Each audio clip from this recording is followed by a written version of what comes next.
Hello guys, അപ്പോൾ ഇന്ന് മീഷോയിൽ നിന്നൊരു കുർത്ത സെറ്റ് കണ്ടാലോ. അതും അണ്ടർ 1000. ഇതാ ഈ ഇരിക്കുന്ന സാധനമാണ് കേട്ടോ. എൻ്റെ കയ്യിൽ അങ്ങനെ ഇരിക്കുന്ന, പക്ഷേ ഒരു വ്യത്യാസം ഉണ്ടല്ലോ എനിക്ക് പൊട്ടിച്ചപ്പോൾ ഫീൽ ചെയ്തത്.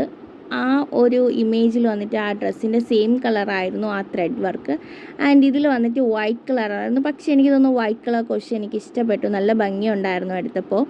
കഴുത്തിൻ്റെ പോർഷനിലും ആ കുർത്തിയുടെ ഫുള്ളും നമുക്ക് കാണാം ഹാൻഡ് വർക്ക് ചെയ്ത് ഭയങ്കരമായിട്ട് നല്ല ഭംഗിയുണ്ടായിരുന്നു. ആൻഡ് വീനെക്കാണല്ലോ ഇപ്പോഴത്തെ ഹൈലൈറ്റ്, അതും ഉണ്ടായിരുന്നു. ആൻഡ് ഇതിൻ്റെ പാൻറ്റ് നോക്കുവാണെങ്കിലും അതേ ത്രെഡ് വർക്ക് പാൻസിലും കൊടുത്തിട്ടുണ്ട്. നമ്മുടെ സ്ലീവ്സിൻ്റെ ഭാഗത്ത് വരുന്ന ആ ഒരു ഹാൻഡ് വർക്ക് തന്നെ നമ്മുടെ ഈ പാൻസിൻ്റെ ഭാഗത്തും കൊടുത്തിട്ടാണ് കേട്ടോ. ആൻഡ് ഇതിൻ്റെ ഷോള് നോക്കുവാണെങ്കിലും അത്യാവശ്യം നല്ല ലെങ്തും ഉണ്ട്, അതിലും അവർ ഹാൻഡ് വർക്ക് ചെയ്ത് എംബ്രോയ്ഡറി വർക്ക് ചെയ്തിട്ടുണ്ട് കേട്ടോ. ആൻഡ് ഇട്ട് നോക്കിയപ്പോൾ ഇതാണ് കേട്ടോ സംഭവം, സാധനം എനിക്ക് ഭയങ്കരമായിട്ട് ഇഷ്ടപ്പെട്ടു, നല്ല ഭംഗിയുണ്ടായിരുന്നു. ഇതിൻ്റെ കളർ എനിക്ക് ഭയങ്കര അട്രാക്റ്റായി കേട്ടോ. ഇത് കുഞ്ഞു കുഞ്ഞു കുഞ്ഞു കുഞ്ഞു പൂക്കളായിട്ട് കൊണ്ട് നിറഞ്ഞിരിക്കുന്ന ഒരു ഡ്രസ്സ്.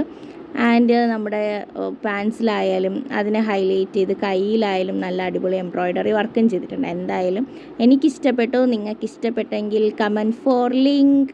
Bye bye.